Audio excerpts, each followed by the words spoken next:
All righty, good evening, and thank you for joining the California African American Museum, or as I like to refer to us now during COVID as Virtual Cam. My name is Alexandra Mitchell, and I'm the manager of education and public programs. We are delighted that you have joined us this evening as one of our honored guests, as we are with two incredible powerhouses in our community. And we're just so honored to have both of them with us this evening in celebration.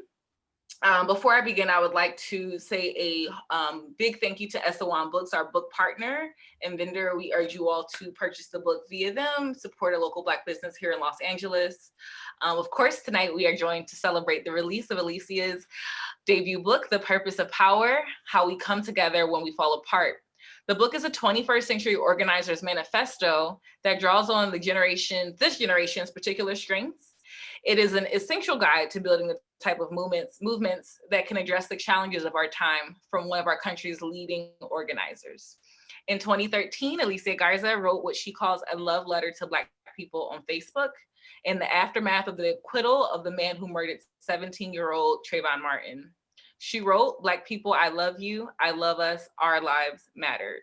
Coupled with the speed and networking capabilities of social media, hashtag Black Lives Matter, and the hashtag heard around the world.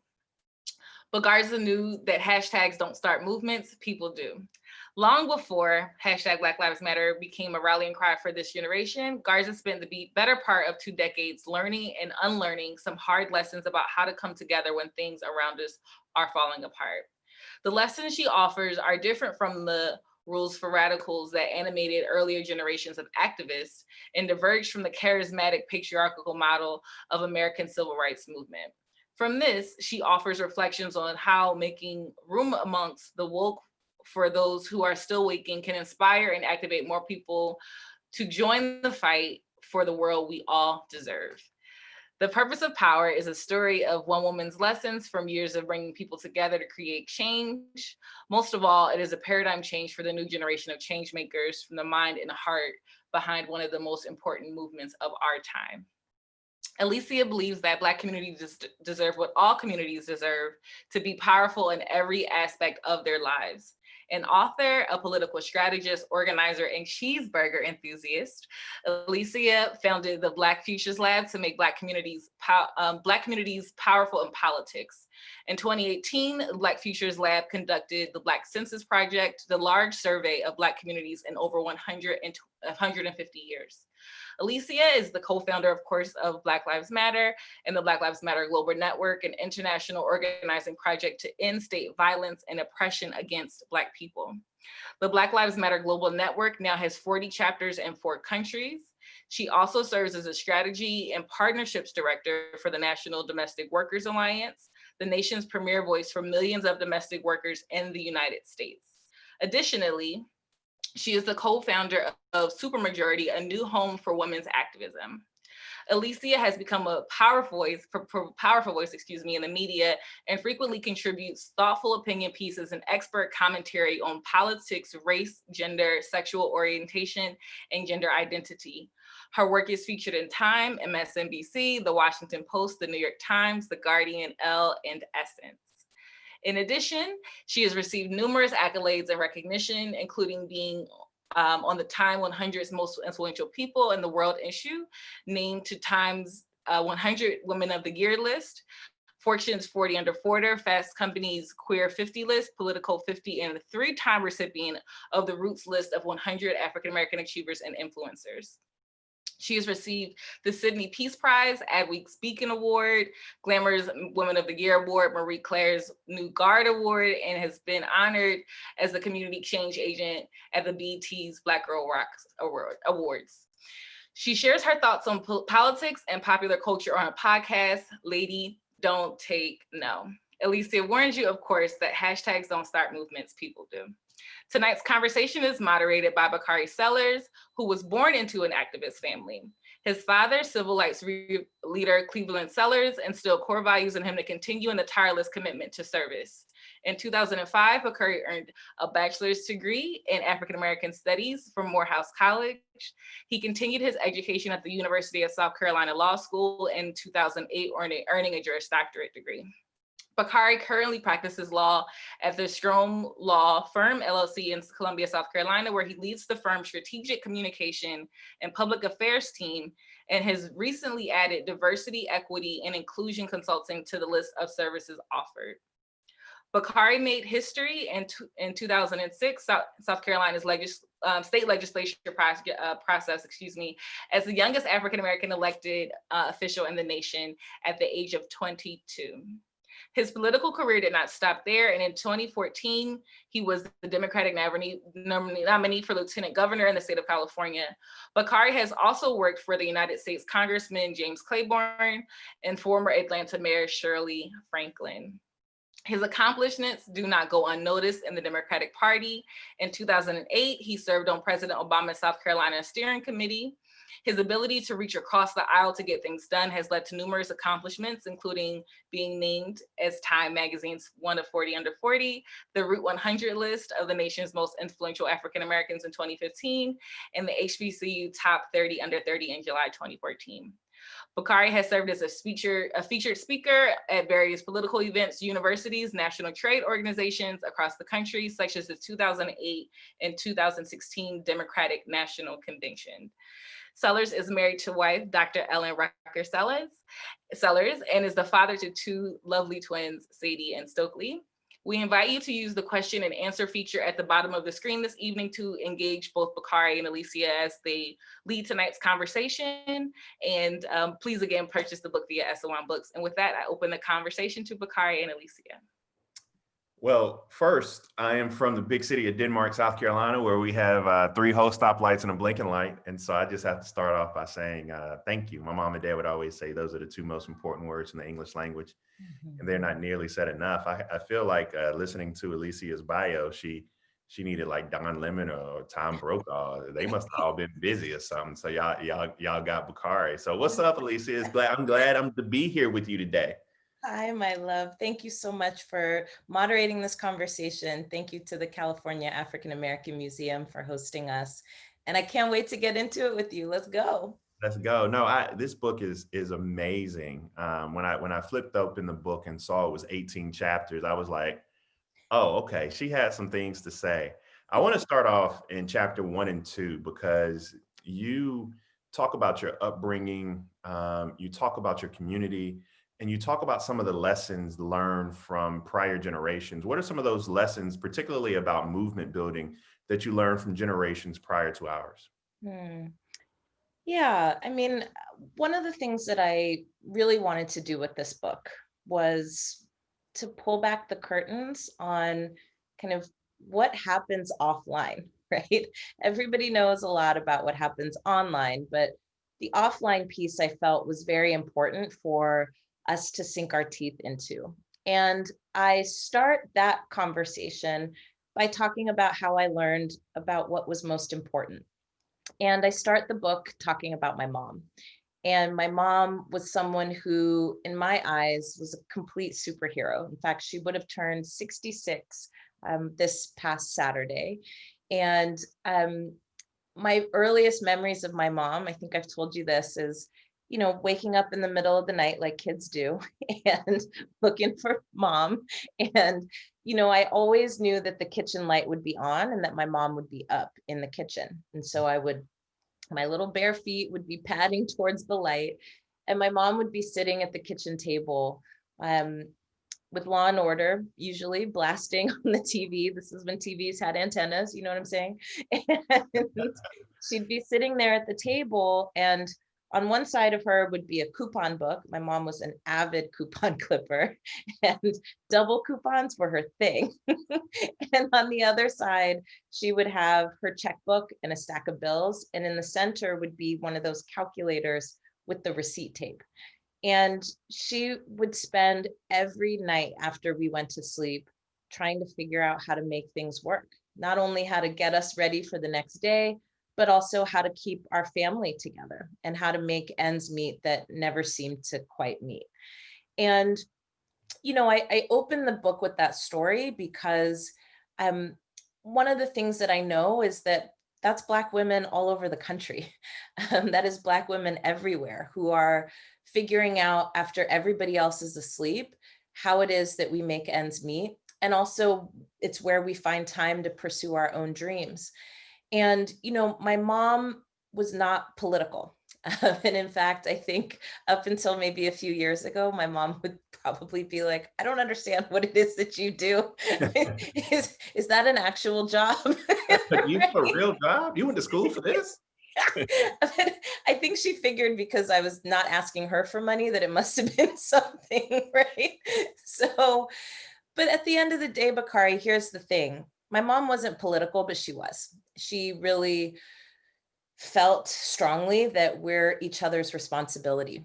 And she demonstrated that in everything that she did. And on my mom's deathbed, she died 2 years ago, I learned all these things about her that I didn't know. My mom and I were super close, and I was a keeper of many of her secrets. But as people were coming to pay their respects to her as she was nearing the end of her life, I heard all these stories about how my mom showed up for people in the times when they needed it the most. And she never talked about those. She never talked about the fact that a family member who was going through a pretty rough divorce, and divorce costs money, and he didn't have any at the time, and he was having a hard time himself making ends meet. And so my mom, whenever she would go to the grocery store, she would pick up an extra bag of groceries and she would leave it outside the front door. She never told anybody about that. Another family member of mine who was going through some addiction issues and went into rehab, as part of their rehab process, they needed to do therapy and do it with a family member. But because of their addiction, they were relatively estranged from their family. And so my mom showed up for those therapy sessions and she never told anybody. And it really taught me, and I talk about this in the book, that at the end of the day, what matters is not how we label our politics. My mom was a feminist, but she would have never described herself as a feminist. My mom was somebody who taught me that at the core of everything, that dignity and survival is the key priority. And that is what everybody longs for. And even if we're going to take a step farther, I would go from survival to really being able to thrive. I think that's what dignity looks like and feels like. And so I think that that is also what's at the core of movements. It's the desire to live with dignity, the desire to be able to survive, but bigger than that, it's about the desire to be able to live well. And I don't mean like Cribs well, right? I'm not talking about MTV Cribs, but I am saying that there is a universal value around making sure that your kids have a future, making sure that you have a roof over your head, making sure that you can pay your bills, making sure that you can do a little bit better than the people before you did. And that, I think, is also what is at the core of movements, is making sure that we can live full and dignified lives. So you talk about that, and as I was reading this book, I've read it completely, and now I have to listen to it. I'm so excited that I'm gonna listen to it now. It was heavy, but it was so much fun. And you talk about some of the colloquialisms that you were taught, like sex makes babies, right? Mhm. That was just a brilliant way to teach a young Black girl about sexuality and the experience thereof. And then you had the lesson, if someone grabs you from the back, and how you're supposed to fight. Yeah. I'll let people read the lesson on what you're supposed to do when you're fighting back. But then you summed it up with this statement, and being someone who is somewhat retired from politics, but talk about it. You say, these were my first lessons in politics. Survival and dignity were priorities, but to fight for them meant taking on overlapping challenges of economics, sex, and gender politics and race. Talk to me about how, I mean, that phrase, it's so powerful. It means so a lot. It was a theme that I kind of took, and it was traveled throughout the book. Talk about what that means in the context of movement building. Absolutely. Well, let me start here. My mom's colloquialisms are famous. They're so dope. I was highlighting them. I was like, this is interesting. They're famous. They're absolutely famous. So some of my favorite ones are definitely sex makes babies and babies are expensive. That was probably the best Fact check, true. Yeah. my mom could have offered. Another one that I always take with me is you teach people how to treat you. And my mom had a lot of those great sayings that really summed up those kinds of life lessons in such a simple way, even for me as a kid growing up and growing into myself, growing into the world around me.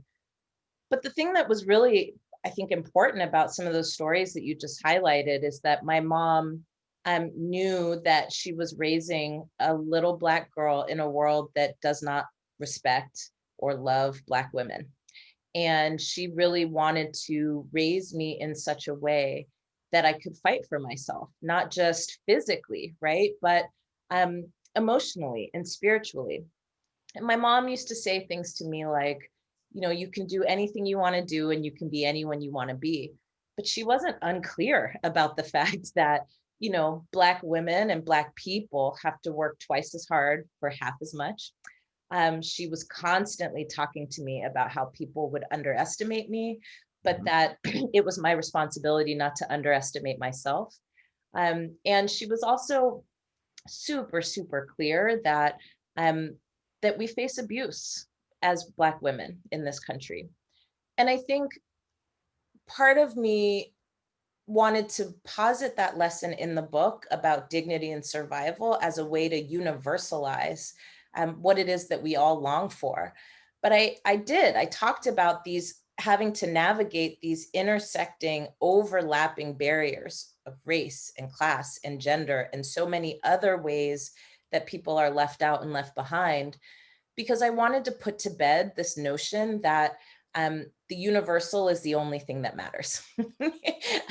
You know, on the progressive side of things, on the left side of things, we've been having debates for 100 million years about what's more important, right? Is it class or is it race?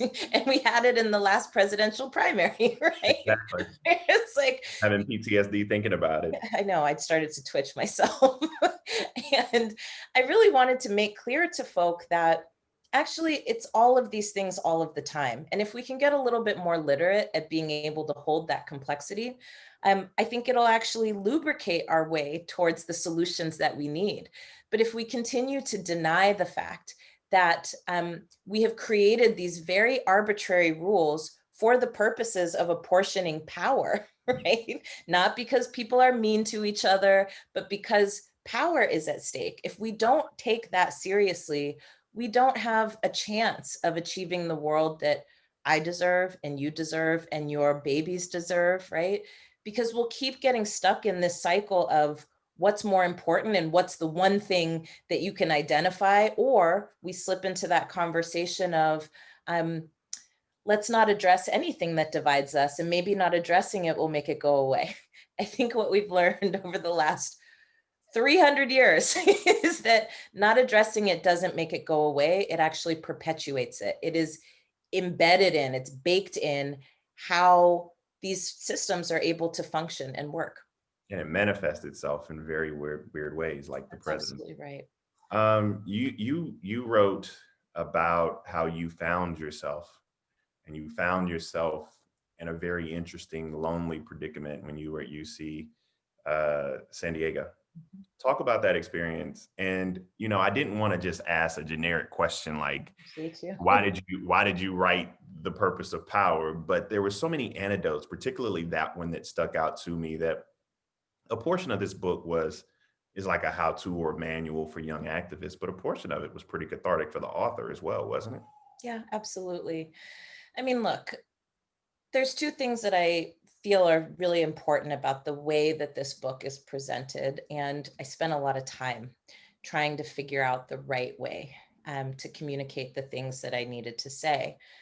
One of these pieces, of course, was at the time, at the time I started writing this book, it was just about a little under a year from the 2016 election. And we were in a position where we were literally on a global stage, completely unprepared to be there, being used as a political football, right? In an election cycle where um, we were being talked around and talked about. But what wasn't getting discussed, right, was the concerns and needs and dreams, not just of this movement, but of Black communities whose votes folks were seeking. And at the same time, there was a lot of reflection for me about what happened? What happened and what is going to be different 4 years from now, if anything? In 2017, I left the day-to-day operations of the global network because I got obsessed with political power. In that election cycle, I felt so strongly that Black communities got the short end of the stick. We had just come from 8 years of the first Black president. And yet in the following election cycle, we could not say Black Lives Matter without a whole bunch of other mess around it. Now, for me, I think I wanted to make sure that I was taking a step back and capturing all of those things that I had seen and learned, all of the things that I had learned from my travels around the world, talking to activists who were asking me all the same questions, whether it was in Melbourne, Australia, or whether it was in Seattle, Washington, or whether it was in Atlanta, Georgia. There's a lot of questions that are the same. And so I wanted to just I'd put that ask somewhere. Alicia Garza how to start a movement from a hashtag, okay? Do not ask her that question. Please don't. Please don't. So this book does that. I think the other part of it, though, Bakari, is that there's a method to the madness here. There's a lot of books about movement building, about movements, right? There's a lot of books about that. But there are very few books that are written from the perspective of people who are right at the center of it. And for me, I didn't want this to be a origin story of Black Lives Matter and have it be so distant from myself. I feel that in order for us to understand the world around us, we have to place ourselves in context. And so, yes, in the first part of this book, I don't want to ask people to do what I won't do myself. And so, what I'm offering here is some perspective on how I grew up, how I was shaped, how movements are not reserved for people who are seeking justice, right? That actually movements themselves can be started and maintained by anybody. And my life has been, and your life too, has been shaped by a very powerful movement. And it's the conservative movement in this country. Actually, when I was coming of age is when this movement was consolidating and beginning to take power. And I talk in the book about how that shaped my life, what it meant to be raised during the war on drugs, what it meant to be in the middle of the pop culture wars that were being projected at me in my schools, but also how I was learning about world politics through MTV News, which I wish they would bring back because it was awesome. It was Um, awesome. We should pitch that. We should pitch that. Let's do it. Yeah. But I guess for me, part of what was cathartic about writing this book is that it felt like it could be a compass, a, a tool that people can put in their knapsack for this moment where we're at an incredible crossroads and we are looking for direction and we're looking for encouragement and we're looking for hope. And I hope that what this book does is provide a little bit of all of that, but I also want to come with you in that journey. And so that's why the book is written the way that it is. So you talk early on in the book, and this is one of the themes, the deeply personal nature by which you spoke and wrote is so powerful. Because one of the things that, if you read this book, I think you'll love it. If you don't like it, one of the things you can't say about this book is she did not tell her truth. You told your truth, right? And it was so powerful in the way you did it. But you had these like political overlays in them. You talked about Reagan, the war on drugs, HIV, and AIDS, and your growing up kind of understanding and dissecting that. You talked about Clinton, Yeah. and the 94 crime bill. And then in chapter 6, I do believe, was when you first started going into Barack Obama. Kind of just talk through, tonight, right now, we will forever remember this moment as we are now swearing in Amy Coney Barrett to the Supreme Court.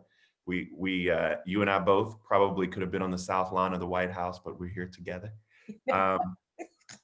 So talk to us about the political overlay of this book and some of the themes that you took when you are looking at the movement work that you're doing. You can't do it, you can't do it just disregarding or in a vacuum and disregarding the politics around you. That's right.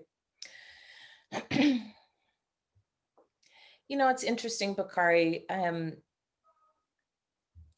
I have tried to be as honest as possible over the years about the strengths and the shortcomings, even of people that we lionize and give hero status to. And, one of the things that I really wanted to put in perspective with this discussion about the history of the crime bill and the role that the Clintons played is that, you know, this election cycle and the last one, there was a lot of things going around, a lot of things, a lot of things. And we take for granted how fast mistruths, distruths, and just straight up lies spread. And I don't get to take that for granted because at a lot of times I'm at the center of that. But I wanted to provide a clear and balanced assessment of how we got here. And the fact of the matter is, the Clintons helped us get here, and there's good parts to that, and there's bad parts to that. And we have to be honest about those things if we are not going to repeat them. There's a real challenge with Black electoral politics in particular, where there can be this well, politics in and of itself is a landscape of negotiation. We all know that. But there can be a way in which Black communities have become so symbolic. And because we lack the kind of political power that we deserve, right? It can also be very transactional. And, I quote in the book how, in talking about this legacy of mass incarceration, um, it actually started prior to the Clintons, right? It started prior to Joe Biden, right? Like this was actually really ushered in under the Reagan administration. But then there are people who helped push the ball down the field, right? And the Clintons on one side of it helped to push the ball down the field. Biden helps to push the ball down the field. But what is also real that we have to kind of sit with here is when Black communities lack the infrastructure that we need, that the way that we can engage in politics is almost in a way of patronage. And I talk about this in the book that About it with Willie Brown, which you calling out all types of names. we have to tell the truth if we are going to move forward. What they say down south, tell the truth and shame the devil. And this is not a tell-all book, but what I want to do is to have us be unafraid of facing complexity and contradiction. I was crying and smiling when Barack Obama got elected to be the first and the only Black president that this country has ever seen. We have to say that, but yes. And I lived at the time in a predominantly Latino community, and I was out there with my neighbors, and it was mind-blowing to me how many people were so deeply invested in this as a symbol of change.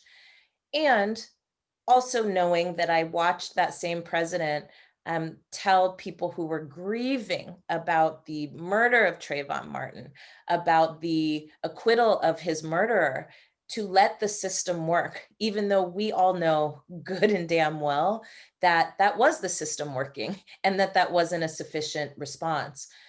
I wanted to tell the story of how in this past election cycle, even though we didn't endorse a candidate, that we were engaged in having conversations about policy to make Black Lives Matter. I wanted to talk about the fact that, under the first Black administration of this nation, that Black Lives Matter wasn't actually welcomed. And in order for us to wrap our minds around that, we have to just look at it very squarely. Now, with that being said, this March, I cried real tears when my president, the actual president, Barack Obama, when he said Black Lives Matter on national television and didn't blink an eye, when he, encouraged people to get involved with the movement for Black Lives, with the Black Futures Lab, included us on a list of groups to get involved with after the George Floyd murder. I cried real tears. That is power and it is progress. And why did that take so long?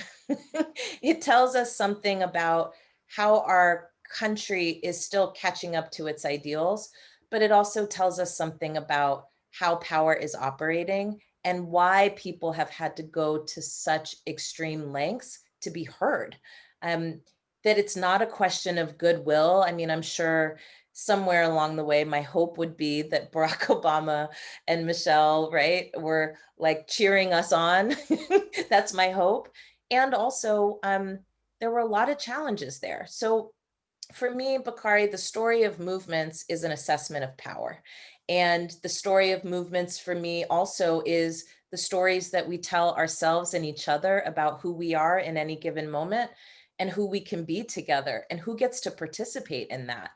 And if we don't understand the context in which we're operating in and don't see it with clear eyes, we're going to have a very hard time designing the solutions that will stick and the solutions that can galvanize the most amount of people. I thought that your political analysis in this book, particularly the patronage part, and you even use words like pay to play and some other things, and you show the pros and cons in dealing with then Mayor Willie Brown, where it was just the detail was phenomenal. One of the things I learned, I had a book come out in March. One of the things that I learned is that, or was it May? I can't even remember when it came out. It was May, but this year has been like 6 years. You don't want a book to come out during the middle of a pandemic, right? That's You don't. But one of the questions that I have to ask you is that, do you think that your message or the book has changed or taking on a new sense of purpose to try to tie it into, because of when it's coming out? You're at the brink of a new election. You're on the heels of Breonna, Ahmaud, David, George. You have a pandemic which is disproportionately affecting Black folk, and we're trying to harness our power. Talk about this message, how it's changed, the role this book plays today, and how fate usually isn't wrong. This book is a blessing at this point. And look, when I finished the draft and I turned it in, and then we went through all the editing, and it came back and it was like, okay, we're ready to go. And then boom, here came the pandemic, and we were all like, no, right? I mean, my mom died in the middle of me writing this book, and I didn't even think it was going to get finished. And so the act of finishing it felt so amazing. And then to hear, okay, well, we thought we were going to put it out in August, but now we're maybe talking January. I was like, no, that's not how this goes. And we pushed for it to come out in October. And I'm so glad we did, because there are so many things in this book that will help us make sense of what is happening right now. And it's eerie. So all of the strategies, for example, that were used against us in the last election cycle, the misinformation and disinformation geared at Black communities, the ways in which Black communities are being used as political pawns, they all apply to right now. And I think what this book gives us the opportunity to do in the last 2 weeks before the election, so the book came out last Tuesday, is it gives us an opportunity to do it differently. And even though there is a pandemic, I am seeing participation like I've never seen before. Word on the street is that this election cycle is going to be the highest turnout in history. That's amazing. But then there comes the question of, where do we go from here? And so much of what I envision in this book, I think, is helpful, not just for right now, but for November 4th and forward. I'm talking a lot in the epilogue, for example, about us needing to really grapple with grief and trauma and how that has an impact on our ability to build the kinds of movements that last and that are effective. And I also talk about, how do we give hospice care to the things that are dying away? And I actually think that the way that this country is organized right now, it no longer serves its purpose, and it is dying away. It is why we see who's in the administration right now, right? Even though it feels so present, that is a way of life that has gone the way, it's going the way of the dodo bird. So how do we provide hospice care for that which is dying and not try to resuscitate it? It does not serve us. This would be my one qualm with the, like, we're going to go back to the way things were. It's like, no, we should not do that. Things were not good before the pandemic, and we should not go back to that. We should go forward. And what does it mean to go forward? I'm calling for us to have real conversations with each other and ourselves about, what are we giving prenatal care to? What are the things that need to be born in this period that we have to nurture and really invest in? And some of those things that I talk about include, you know, really investing in the practice of addition and multiplication and not subtraction and division, I tell not diving. politics. I tell people all the time, politics is addition and multiplication, That's not right. subtraction and That's division. right. That's right. Not being lured by the notion that to find comfort right now, we just need to find the people who think like us, who want, it's like, no, we actually need to figure out how to grow ourselves, not narrow ourselves, and not kind of lock into these camps that are largely ideological, but don't apply to millions of people, right? I encourage us to see elections and voting as a part of our movement, and really talk about the fact that, you know, we're picking the terrain that we want to fight on. We are choosing the terrain on which we fight. And all of our decisions should be guided by that. I really also talk about the fact that taking care of ourselves, right, is not just about bubble baths, right, and yoga, although I do enjoy both of those things, Like, but the don't taking, discriminate. Don't yeah, discriminate against those. right, I, but that, I too am a male who likes his bubble baths. and Okay. I appreciate that. But that part of what this moment is calling for is communities of care, and what it means to really see ourselves as responsible for each other, and not in the way of like the way the conservative movement has framed that responsibility, which basically they talk about it as like siphoning off of government, right? In the way that we say it's all of us or none of us, right? And if we really embodied that, how would it change our perspective about what we're building and what institutions and structures need to emerge to replace those that were actually never designed to include us in the first place? So I hope that what people get from this part of the book is inspired to think about where we're headed and what role you can play. And just as a spoiler, in the book, I do say that everybody has a role to play right now. So it's really about finding your lane, getting in it, and playing your position really, really well. Agree with that wholeheartedly. You know, every book has a crux, and I think that the Trayvon Martin case was the crux in this book. And you make people relive it. It was painful, and that's how I know it was very well written, because it was painful having to relive those moments. I learned details that I didn't even know about that case.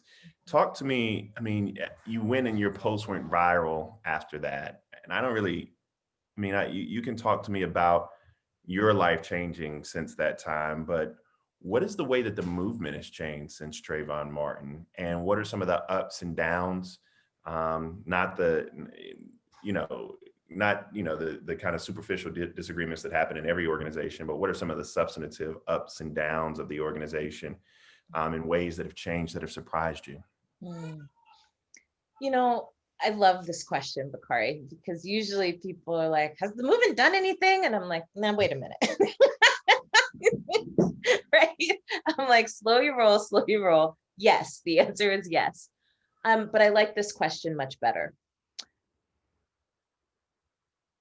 I almost started, as I said earlier, I almost started writing the story of BLM, and I realized our story is still being written, and it would be an incredible injustice to try to put a period at the end of a sentence that's not done. So I think this movement is learning a ton. It's learning a ton about power.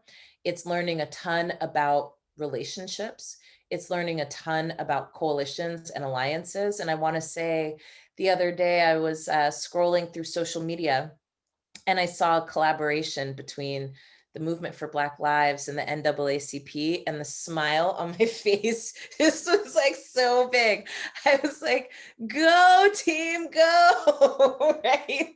And, 4 years ago, 7 years ago, I think, people would have been talking about each other, right? Because there wasn't a relationship there. We have a lot of stories about each other that we tell, but we don't always know them to really be true. And some of that is just about not knowing each other. So I feel grateful. I mean, the story of this movement is always that it's been intergenerational, but I think broadening that kind of relationship to include organizations that are older and certainly more traditional in many ways, I think that's important. I also am loving the revolution that I'm seeing happen inside of those established organizations. um, I was joking with the Rev the other day when we were doing a book talk for his book, which just came out. um, you know, I remember being on an airplane and reading a Washington Post profile where he was talking about our movement, and he was like, "They don't even have a phone number." You know what I mean? And I was like cracking up and also totally mad. I was like, "This is unnecessary," right? But he is our biggest supporter today. And I think, again, that has to do with relationships. Part of what has unraveled after 2016 is a commitment to doing the same thing and expecting different results. And I'm proud of this team. I am proud of the Movement for Black Lives for really fighting around the Breathe Act, which I think has the potential to be our generation's Civil Rights Act. That is huge. Um, I'm really proud of this team for stepping up in the way that it did after the murders of Ahmaud Arbery and George Floyd, and really helping to reactivate the muscle memory of people not going back to sleep, right? It wasn't just a thing we scrolled past. Actually, in the middle of a pandemic, people took to the streets, and there was a place they could go to figure out what is going on and what I can do about it. Um, and I think this movement is learning about governance. And it's something that I really want to continue. Some of my mentors, as I've been coming up in this work, have said things to me that I completely poo-pooed at the time. I said, "This is ridiculous. This is not a country that I'm fighting for. In fact, nothing about this country has been good to me. And so why am I fighting to save it?"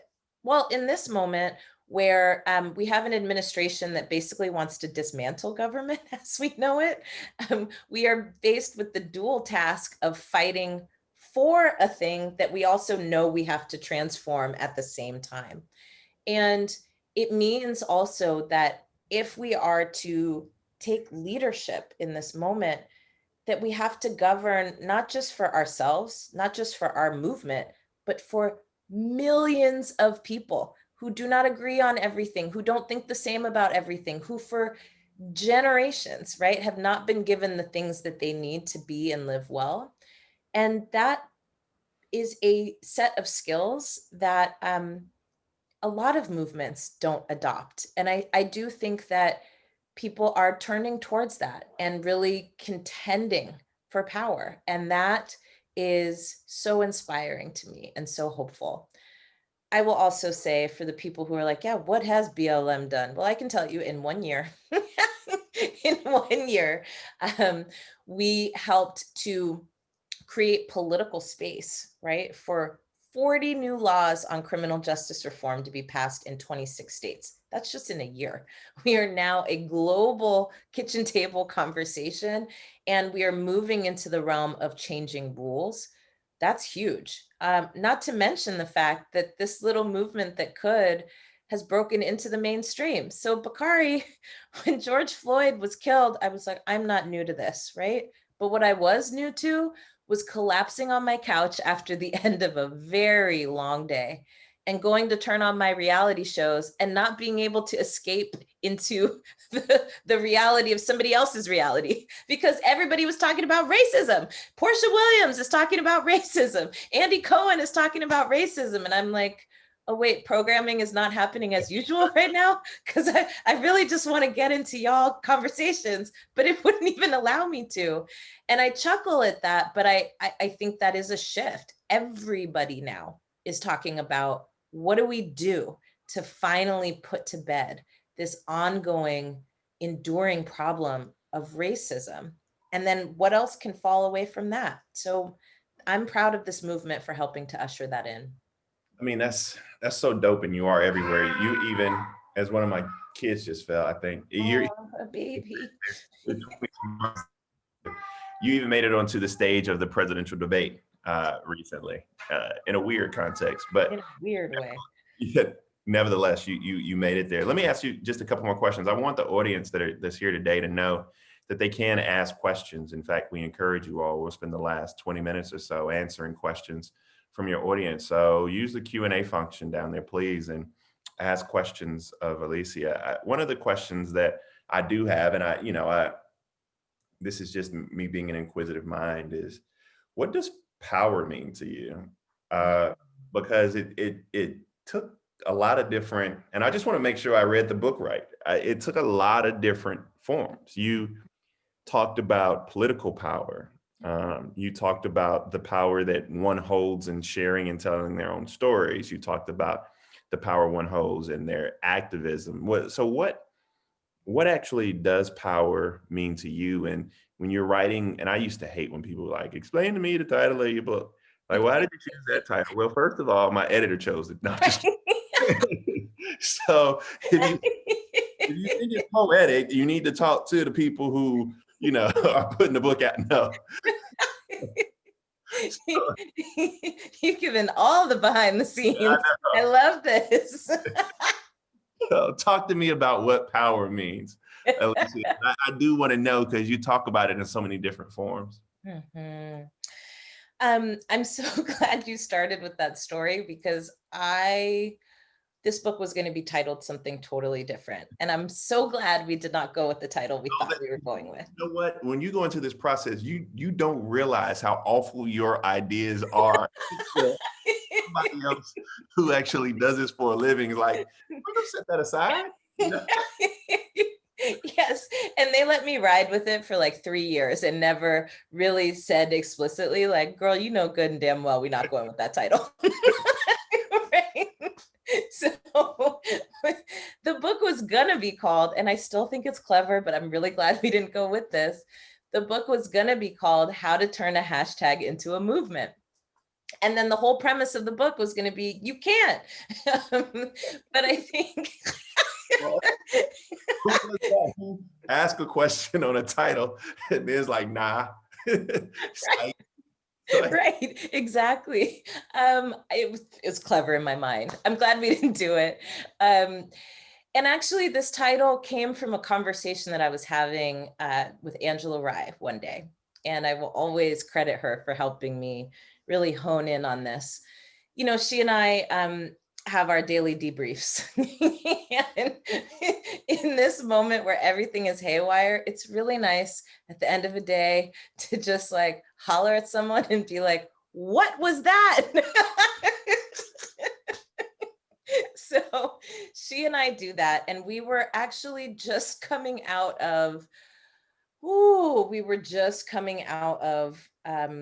I hate to bring this up, but I'm going to, because it freaking happened. We were just coming out of the "You Ain't Black" comments that hopefully soon to be President Joe Biden that hopefully soon to be President Biden made, unfortunately, on The Breakfast Club. And I was talking with her about why it was so important for our communities to rise from the status of symbol to substance. And it felt to me like that comment changed it all. It just like put it right into context. And I said, I really wish that our movements understood that the purpose of movement is not just to change culture, right? But it is to build and fight for power. And movements are geared towards putting more power into the hands of more people. And we feel so far from that. And she was like, girl, that is your book title. I think she named like The Power of Purpose. And I was like, no, the purpose of power.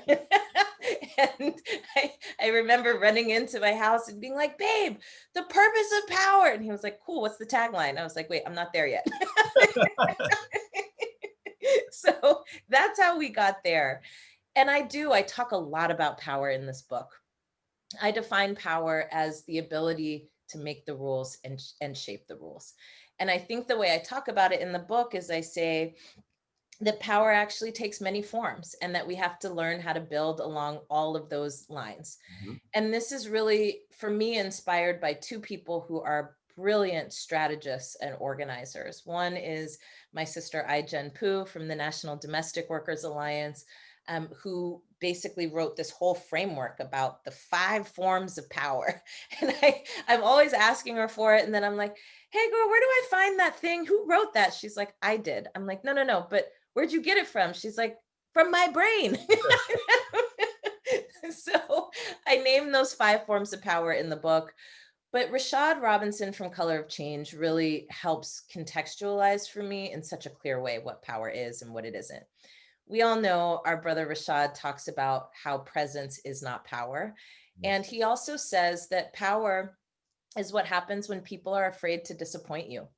And when you look at so many moments over this last decade, there are so many places where it's so clear that people are not afraid to disappoint Black people, whether it be Hurricane Katrina, right? And Black people on roofs with rising floodwaters being shot as they're trying to escape rising floodwaters, on bridges being crammed into stadiums with very little relief during the summer Mhm. in Louisiana. I mean, if anybody has spent any time in Louisiana during a summer, you know a stadium is the last place you want to be. And better yet, as many Essence festivals as we done spend in the Superdome, you know that ain't where you want to be.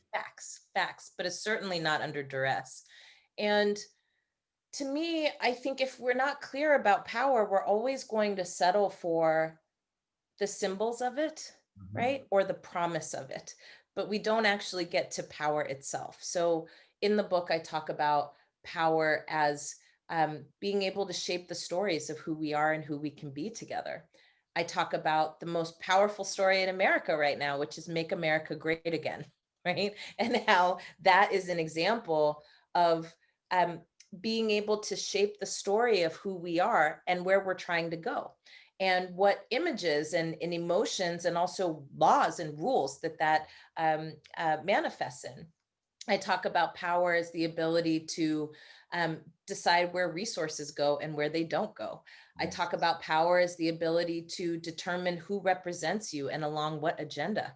And I also talk about power as the ability to make sure that there's consequences when people disappoint you. And I feel like if we took that perspective into our work, whatever that work is, how would it change the way that we approach what we do, how we do it, who we bring along, right? And what we do it for. And I wanted to get clear on power, Bakari, because so many of us think about power as empowerment. Yes. And it's the thing that drives me bananas. Actually, um, I can certainly put a sticky note on my mirror that says, like, you got this, girl, and I feel it. But that does not allow me to change the laws that shape my life. That does not allow me to determine that my community is no longer going to spend 40% of its general budget on policing, and that instead my community is going to use that money to ensure that students in my school district, first of all, that police are not the first person they see when they walk into their school halls. But second of all, that when they're in their classrooms, they have their own books. Because right now they don't, they share books. Um, Power and empowerment are related, but they are not the same. And too often we mistake the need for people to have self-esteem for what it means to actually have power. And I think this conversation is actually really relevant in the sense that we've heard a lot of conversations over the last 2 weeks about meeting with power, building with power, right? But what's missing from that whole conversation is, what does it actually take for our communities to have power and for more power to be in the hands of more people? And I do try to lay that out in this book. The funny thing is you have that with power and empowerment. I have that with leadership, because Mm, people always want to talk about the number of followers somebody has, and that makes yeah, them a leader. And I'm like, that's not leaders. Leadership is when you beget other leaders. that's right. Like, you have to have other people around you, which is important to the movement. We have some good questions here. So let me get to these questions, because the wrap up question I have written down is one we'll get to momentarily. Okay. Stacy wants to know, we're all obviously focused on the national election, but can you both please, I'll leave this to you, I maybe chime in at the end, but discuss the importance of power at the local and state level, which you delve into a lot in your book. Absolutely. Well, every landscape that we operate in is a landscape of power. And it is so important for people to vote up and down the ballot, because what happens when you go right underneath that line of who are you voting for president is all the decisions that impact you immediately right here where you live every day. For example, um, there is a local proposition, a state proposition in my state in California that is trying to keep the ability to classify drivers and delivery folks as independent contractors and not actually give people access to benefits, right? Not give people secure access to the wages that they need. And of course, this impacts people during a pandemic when we're all depending on folks who are delivering groceries, right? And helping us get rides to where we need to go and doing that safely. It is so important to make sure that the people that are caring for us in this moment are also able to care for themselves and their families. And I got to vote on that this time around. I also got to vote on uh, whether or not we were going to allot state property taxes to schools and communities, and finally break some of the stranglehold of the Reagan Revolution in this state, which still exists today. That's hugely important in a state that is the fifth largest economy in the world, to figure out how it is that we generate more resources for schools that are crumbling and closing, for kids who are not getting the education that they deserve, and for teachers who are not getting paid what they should be getting paid to Amen teach to that. kids on Zoom. I got to vote on that today.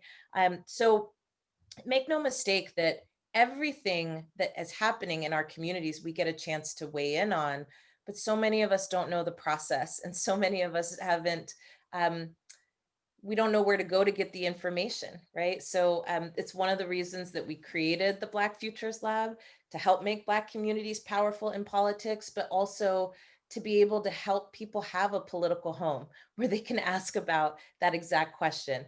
What is on this ballot? What does it mean for me? Why should I care? Right? Oh, trust me, I see some of these amendments that these Republican legislatures are writing up, and I'm a lawyer and a former elected official, and I got to call somebody else to tell me what this amendment means. So I can only Facts. imagine. Um, Facts. Ivory wants to know, one, is my child okay? My children fall. That's just what toddlers do. They toddle and bump into each other. But Ivory is really curious to know if Alicia feels hope or dread in this current moment. Hmm. Um, Look, can I be honest? I feel both. I feel both. And the overwhelming emotion that I have is hope. Um, but that doesn't mean that dread is not there. And, I was saying, and I've said, right, that this has been a very tough, tough year, not just because of the pandemic and all the people that I love that we have lost, but also because of the increased threats and, aggression that I and other more visible activists have received. And even inside of that, what I know is that, well, two things. Number one, I'm not 40 yet. And in my lifetime, I have seen the only Black president be elected, and I've gotten to participate in that twice. What I have seen in my lifetime is now two major global explosions of a movement that I got to contribute like this much to. And if that's just in the span of the last 7 years, imagine the change that's on the other side of my 40. So I'm feeling hopeful. And I spend most of my days trying to um, help people cultivate that hope, because I think that the most dangerous thing for us in this period is to be cynical about the possibility that change can happen, and therefore to divorce ourselves of the responsibility to be a part of that change. I know from almost 20 years of organizing that everybody that I've ever recruited into a movement or an organization has been waiting for somebody else to deal with it, waiting for a superhero. Oh, I call it And the Messiah complex. Black folks, we gotta exactly. get you. We waiting on, because you know when you go into the our little church uh, kitchens and Yep, cafeterias, they got the yep, picture of Black Jesus, yep. King, and Barack Obama, and Facts. and people are just waiting on the next Messiah when they don't know that the power is right here in us. That's right. We get to be the superheroes in our own story. And, I start the book by talking about, I use a quote from Frantz Fanon, and he Yes. talks about how every generation has a mission to fulfill or betray, and that is the choice in front of us. And so for me, I'm choosing to fulfill the mission of seeing this kind of change in my lifetime, and I fully believe that it's possible. And so that's how I spend the most of my time, and that's what gives me the most hope, is seeing that transformation in people that thought that nothing that they could do could actually change the conditions in their own lives. So what's next for you in Black Futures Lab? I know that's a big question. Mm. And what's next for you over the next, the way that I'm looking at life right now is I'm always a compartmentalized type person, but what's next for you over the next 8 days? Mm, And mm. then what's next for you November 4th forward? Over the next 8 days, I am working on talking to 1 million Black voters in advance of the election in 9 states. Um, I knew it and wasn't so gonna be small. I was small like, thing. That's all I'm focused on at this point. And actually, any project that's not geared toward that, I'm like, hey, I got to take a leave from that because I am laser focused. Um, and I am focused on making it through. What I know is that every 4 years we get to this point and I start counting down days because I'm like, oh, in a minute it's going to be over. But this time around, I'm really focused on building endurance because I don't think we're going to know the results of the election on November 3rd. And that's okay. If we don't know, that means one of two things, right? It means A, all these mail-in ballots are still being counted and people are waiting for the process, and that's good. And I'm not somebody who often encourages us to wait for the process, but in this case, that is a good thing. But it also means that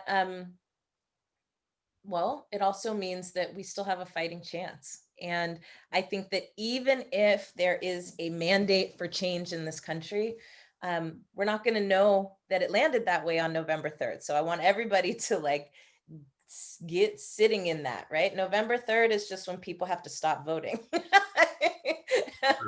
But we're not going to know the result of what people did until days and maybe weeks after. And we should all get comfortable in that. So I'm working on my endurance and my resilience for that.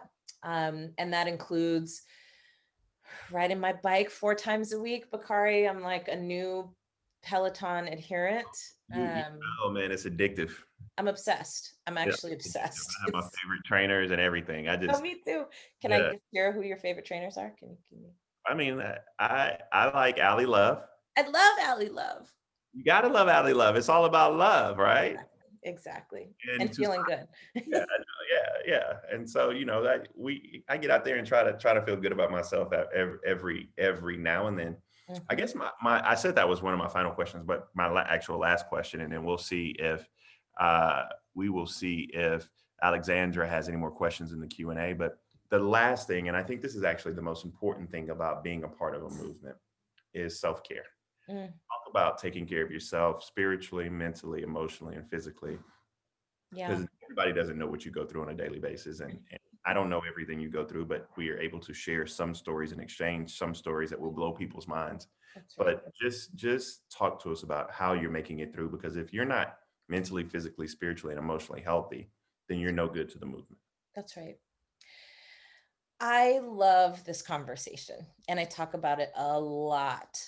And I try to give us a different perspective on some of the usual ways that we talk about self-care, which is largely about buying stuff to make you feel better. And while I am a fan of retail therapy, I will say that that is not the thing that can heal broken hearts, which happen in movements. Movements are messy because they are comprised of people who are trying to make a world that doesn't exist yet. And we're trying to do it in real time. And so that means we're going to break each other's hearts. We're going to disappoint each other. We are going to make each other mad. We're going to do each other wrong, right? And really, what defines us is not those activities, it's how we come back together again. And to me, that is where the self-care conversation fits in. It is not about self-care, it is about community care.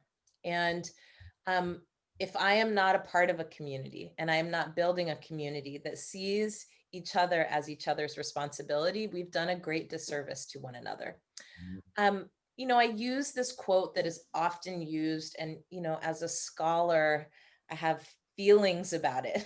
It's Audre Lorde's quote about self-care being an act of political warfare. And often what people do with that is they go, okay, well, whatever I need in this very moment is my act of political warfare. And I'm like, that's not what she said. That's not what she said. That is not what she said. What she said is that caring for ourselves is often seen as a luxury when, frankly, so many of us are not cared for in our everyday lives. And that's not about massage packs and things like that. That's about people not having what they need to live well. Yeah. And self-care being an act of political warfare is really about investing in the political wellness, the spiritual and emotional wellness of a community, the economic wellness of a community. It is all of that. And so for me, so much of what I do is my self-care, right? It is about building those relationships and breaking down isolation, but it is also about putting the pieces of us back together again and taking for normal, right? That if we're doing our jobs right, actually, that we will be broken apart many, many, many, many times. Amen. I want to just offer here, Bakari, that, in 2016, I think a lot of us learned a lot of lessons about what it means to care for ourselves and to care for each other. And I know after I curled myself out of a ball, what I depended on to be able to do that was a community of people who encouraged me to keep fighting, a community of people who allowed me to cry and wail and blubber and all the things and regret all the things you didn't do and wish you could have left all the things on the field that you didn't leave on the field. Um, but it also reminds me that so much of what we think we do is martyrdom, and that is not our work. That is not our work. Coming up in organizing, I can tell you, Bakari, I had supervisors whose backs would go out and I'd be on my way to outreach and I would be like stepping over them and they'd be laying there on the ground. And I'm like, why aren't you at home? Why are you here?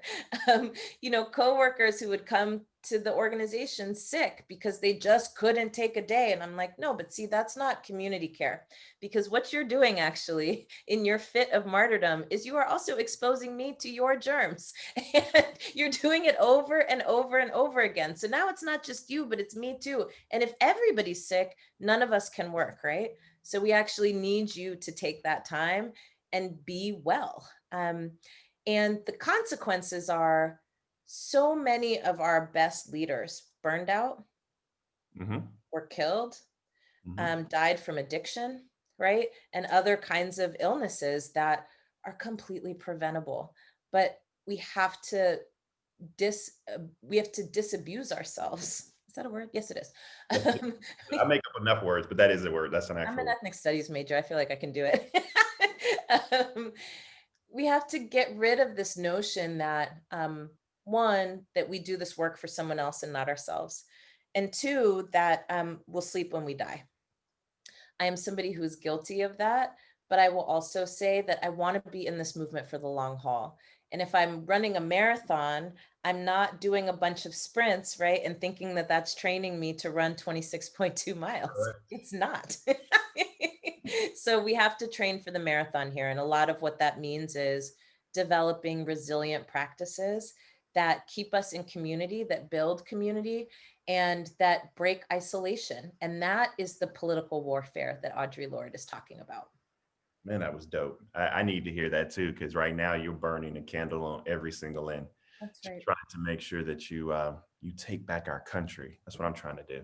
Me too, Uh, Chuck. so I want to bring back in Alexandra Mitchell, and I just want to end my portion of this by just simply saying thank you, Alicia. Um, you know, I don't know. I think I might have said it at the top of our show, but I truly, when I talked to my dad about you and Tamika Mallory, he loves both of you all to death. And I compare you all to, Fannie Lou and Ella Baker and just your spirit and your kindness and your warmth. But you will fight somebody if you have to. That's facts. She won, but she'll stab you now. She cut you now. So I just appreciate, and for me, I don't mean to challenge too much, but I don't just appreciate everything you have done or everything you are doing, but even more importantly, I appreciate everything you will do. And so I look forward to meeting you at the top. Thank you to the museum for allowing me to play this role and be a part of it. Alexandra, the floor is now yours. Thank you, Thank you Bakari. both for such a heartfelt and stimulating conversation. This is incredible. Couldn't have thought of two better people to be in conversation about the purpose of power. We, of course, urge you all to purchase the book. Signed copies are available via SOANs, but of course, we urge you to vote early, take a family member or a friend with you when you go to vote. And we'll also keep an eye out for that MTV reboot that you all are going to work on, hopefully. And with that, we urge you all, of course, also to engage in self-care and to be kind to yourself as we're all going through a tough time. And we look forward to welcome you all back to CAM when we reopen. So thank you all. Everybody have a lovely evening and be safe.